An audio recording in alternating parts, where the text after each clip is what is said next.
নমস্কার। আজ আমি পাঠ করছি গল্প মৃত্যুর ডাক। এই গল্পের লেখকে আছেন রিয়াজ রাজ। শাড়ির আঁচলটা একটানে খুলে ফেললাম। তখনই চোখের সামনে ভেসে ওঠে সুমাইয়ের অর্ধ উলঙ্গ দেহ। আমি জানোয়ারের মতো তার উপর ঝাঁপিয়ে পড়লাম। এক্ষুনি তাকে ভোগ করতে হবে। তার ধপধপে সাদা নরম দেহ অনেক আগ থেকেই ভোগ করার ইচ্ছে আজ যা পূরণ হতে যাচ্ছে। বিছানায় তাকে ফেললেই তার উপর ঝাঁপিয়ে পড়লাম। ব্লাউজটা টেনে ছিঁড়ে ফেলি, ভেতরটাও টান দিয়ে খুলবো। তখনই জানলায় কারো দাঁড়িয়ে থাকার ইঙ্গিত পাই আমি। মাথাটা তুলে আমি জানলার দিকে তাকাই। সুমাইয়া বলল, কি হয়েছে রে, করবি না? আমি সময়ের কথায় কান না দিয়ে উঠে দাঁড়ালাম। ধীরে ধীরে জানলার দিকে এগিয়ে যাই। জানলাটা কাচের, তাই বাইরে কিছু দেখতে পারছি না। আস্তে করে জানলাটা খুলে তাকাতেই দেখি কেউ একজন দৌড়ে পালিয়ে গেল। তৎক্ষণাৎ আমি দৌড়ে দরজা খুলে বাইরে আসলাম। ততক্ষণে পালিয়ে গেছে। কিছুই বুঝলাম না। রাত প্রায় 1টা বাজে। এত রাতে এই জায়গায় কে আসবে? যাই হোক, আমি আবার রুমে চলে এলাম। তখনই আবার জানলায় সেম শব্দ। আচমকা জানলার দিকে নজর দিয়ে ফেলি আমি, আর দেখতে পাই একটা বাচ্চা ছেলে জানলায় দাঁড়িয়ে আছে। বয়স 5 বা 6 ছুঁই ছুঁই। তার মুখে খুবই নিষ্পাপ, আর দেখে মনে হচ্ছে সে কান্না করছে। সুমাইয়া এবার বিরক্ত হয়ে আমাকে ধাক্কা দিয়ে উঠে যায়। আমি সুমাইয়ের দিকে তাকাতেই সুমাইয়া বলল, তুই কি বা করতে এসেছিস? কিছুই করিস না, আমি চলে যাচ্ছি বাসায়। দাঁড়া, তোরে সারা রাতের জন্য 2000 টাকায় ভাড়া করেছি। এখন মাত্র 1টা বাজে, এখনই যাবি কেন? আর জানলাই এই বাচ্চাটাকে তোর সাথে এসেছে? কই বাচ্চা? মদ কি বেশি খেয়ে ফেলেছিস? সুমাইয়ের কথা শুনে হতবাক হয়ে গেলাম। আমি আবার জানলায় তাকিয়ে দেখি কেউ নাই। সুমাইয়াকে বললাম, এই মাত্র একটা বাচ্চা ছিল, দেখিসনি? সব তো কিসের বাচ্চা? আর ঘড়ি দেখ, এখন ভোর 4টে বাজে। রাত শেষ, আমি গেলাম। আমার গেঞ্জিটা আমার মুখে ছুঁড়ে মেরে সুমাইয়া চলে গেল। কনফিউজড হয়ে বসে রইলাম বিছানায়। রুমে ঢোকার আগে ঘড়ি দেখছি 11টা বাজে। চোখের পলক 4টে বেজে গেল কিভাবে? মাথাটা কেমন ঝিম মেরে উঠেছে। অমনি বিছানায় পড়ে ঘুমিয়ে গেছি। কিন্তু এরপরেই থেমেই নেমে এসেছে আমার জীবনের সবচেয়ে বড় একটা অভিশাপ। সকালে ঘুম থেকে উঠে দেখি ঘড়িতে 11টা 25 বাজে। গতকাল রাতে সুমাইয়া নামের মেয়েটিকে ভোগ করার জন্য ভাড়া করেছিলাম। এলাকায় নামকরা বেশ্যা, তাকে নাকি যতই ভোগ করুক তৃপ্তি কমে না। সবার রিভিউ শুনে আমিও ভাড়া করলাম। বন্ধুর বাসা খালি করে নিয়েও আসলাম। কিন্তু কি ঘটে গেল? যাই হোক, বাসায় যাওয়া যাক। শোয়া থেকে উঠে বাইরে চলে আসলাম।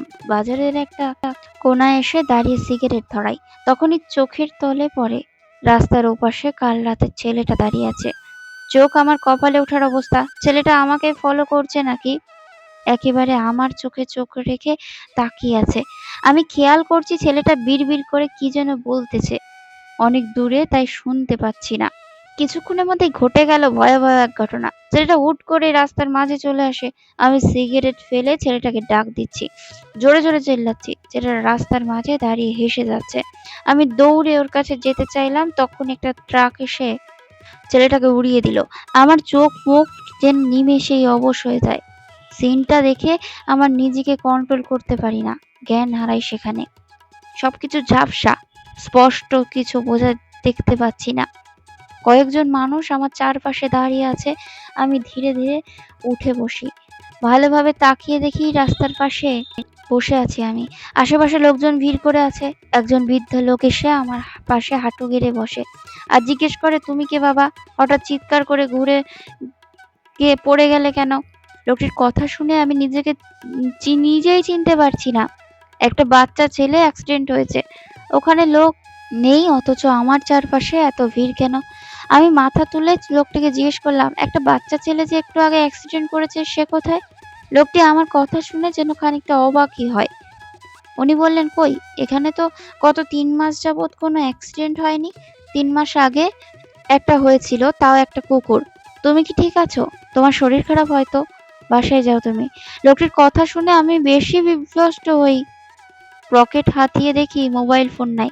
বুঝেছি তখন আমার হাতে মোবাইল ছিল, কেউ চুরি করে নিয়েছে। আমি উঠে দাঁড়িয়ে একজনকে জিজ্ঞেস করলাম, আঙ্কেল কয়টা বাজে এখন? উনি ঘড়ির দিকে তাকিয়ে বলেন, 11টা 25 মিনিট। মাথায় আকাশ ভেঙে পড়ে আমার। আমি বাসা থেকে বের হয়েছিলাম 11টা 25-এ, এখনো 11টা 25 কিভাবে বাজবে? আমি লোকটিকে ভালো করে দেখে আবারও আমি টাইম বলতে বললাম। উনি বললেন 11টা 25। এদিকে আরেকজন ঠিকই বলল 11টা 25। আমি হতবাক হয়ে ওনাদের ছেড়ে একটু সামনে এলাম। পকেট হাতিয়ে দেখি একটা সিগারেট আছে। ওটা ধরিয়ে আর একটু সামনে এসে একটা রিক্সাওয়ালাকে জিজ্ঞেস করলাম, মামা কয়টা বাজে দেখেন তো। উনি ঘড়ির দিকে তাকিয়ে বললেন 11টা 25। আমি এইবার ভয় পেয়ে গেলাম। এক দৌড়ে চলে এসেছি নিজের বাড়ির সামনে। বাসায় ঢুকেই বউকে ডাক দিলাম। বউ রান্নাঘর থেকে ছুটে আসলো, পুরো শরীরে ঘাম ওর। আমি জিজ্ঞেস করলাম, তাসকিয়া কয়টা বাজে দেখো। কেন রিয়াজ, কি হয়েছে? দেখো তাকে কটা। 11টা 25। ধূপ করে বিছানায় পড়ে যায়। তাজুকি আমার পাশে এসে বসে। আমার কপালে ছোট ছোট ঘামের ফোঁটা জমে গেছে। তাজুকিয়া শাড়ির আঁচল দিয়ে ঘাম মুছে দেয়। প্রায় প্রায় 2 মিনিট চুপ থেকে আবার তাজুকে জিজ্ঞেস করলাম, কয়টা বাজে? তাজুকিয়া ঘড়িতে তাকিয়ে বলল, 11টা 25।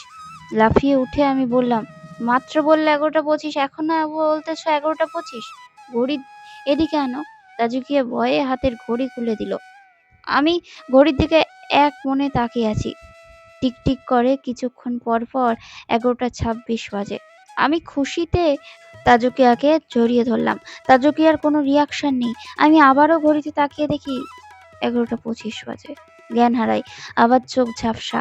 চারপাশে বাড়ির লোকজন দাঁড়িয়ে আছে। আমি ঘড়ির দিকে তাকিয়ে দেখি ঘড়ি ঝাপসা দেখাচ্ছে, স্পষ্ট দেখছি না। তাজুকিয়াকে বললাম, ঘড়িতে কয়টা বাজে? তাজুকিয়া আবারও উত্তর দিল 11টা 25। জেদ করে আমি বসা থেকে উঠে দাঁড়াই। সবাই ভয়ে সরে যায়। আমি বাসা থেকে বের হয়ে দরজায় দাঁড়াই। মাথাটা পুরো ঝিমঝিম করছে। কি হচ্ছে আমার সাথে? ঠিক তখনই আমার চোখ উল্টানো আর একটা ঘটনা ঘটে।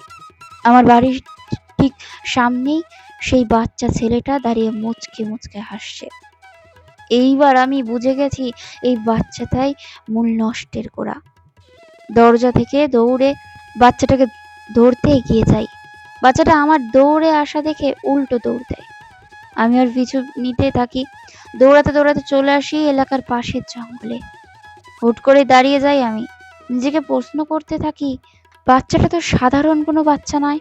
সে কাল রাত 1টায় জানলায় কেন ছিল? আবার নিজেই দেখলাম অ্যাক্সিডেন্ট করেছে। এরপর আবার মানুষ বলল অ্যাক্সিডেন্ট হয়নি। আবার যদি অ্যাক্সিডেন্ট হয়ে থাকে, আমি কার পিছু নিচ্ছি? সে তাও আমাকে জঙ্গলে নিয়ে এসেছে। আমার সাথে ভালো কিছু হতে চাচ্ছে না। তখনই আমাকে পেছন থেকে কেউ ডাক দেয়। আমি ঘাড় ঘুরিয়ে পিছে তাকিয়ে দেখি কেউ নেই। আবার আমাকে পেছন থেকে কেউ সেম কণ্ঠে ডাক দেয়। আমি পিছু ঘুরে দেখি, সেখানেও কেউ নেই। তখনই ডান পাশ থেকে আরেকজন ডাক পড়ে। আমি তাকিয়ে দেখি দাঁড়িয়ে থাকা বিশাল গাছটা আমাকে বলতেছে, মৃত্যুর ডাক তোর এতই পছন্দ, ডাকার সাথে সাথেই তাকালি। এই গল্পের পরের পর্ব শুনতে হলে অবশ্যই সাথে থাকবেন। গল্পটা ছোট, তবে একটু সময় লাগবে দিতে, কারণ আমার শরীরটা অতটা ভালো নয়। দাঁতের প্রবলেমে ভুগছি, বেশি কথা বলতে পারছি না, আর তোমাদের কাছে ভিডিও নিয়ে আসতে পারছি না গল্পের। তো সবাইকে সরি যে আজকে ছোট্ট গল্প দিলাম। সবাই মন দিয়ে শুনো, ভালো লাগলে লাইক কমেন্ট করো, আর কোনো ভুল ত্রুটি হলে ক্ষমার দৃষ্টিতে দেখো। ধন্যবাদ সবাইকে। ভালো থাকবেন, সুস্থ থাকবেন।